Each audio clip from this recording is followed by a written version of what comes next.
তবে কি শুরুই হয়ে গেল ভারত পাকিস্তানের পাল্টাপাল্টি ড্রোন হামলার দাবি করছে দুই দেশ। পাকিস্তানের বেশ কিছু শহরে ভারতীয় ড্রোনের হামলার দাবির পর এবার ইসলামাবাদ, তবে সেগুলো নিষ্ক্রিয় করারও দাবি করেছে মোদী সরকার। সর্বাত্মক যুদ্ধের দ্বারপ্রান্তে দাঁড়িয়ে থাকা ভারত পাকিস্তান জড়িয়েছে সংঘাতে। পাকিস্তান ড্রোন ও মিসাইলের হামলা চালিয়েছে।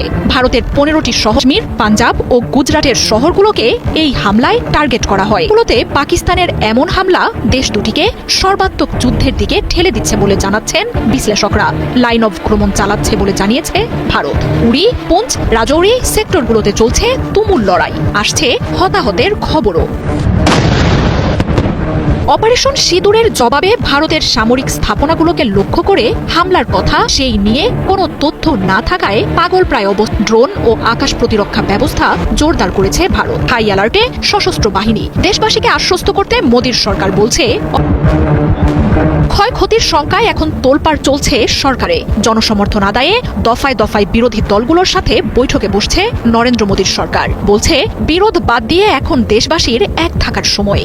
পাকিস্তানের হামলায় নিজেদের সাফল্যের জোর প্রচারও চালাচ্ছে দেশটি।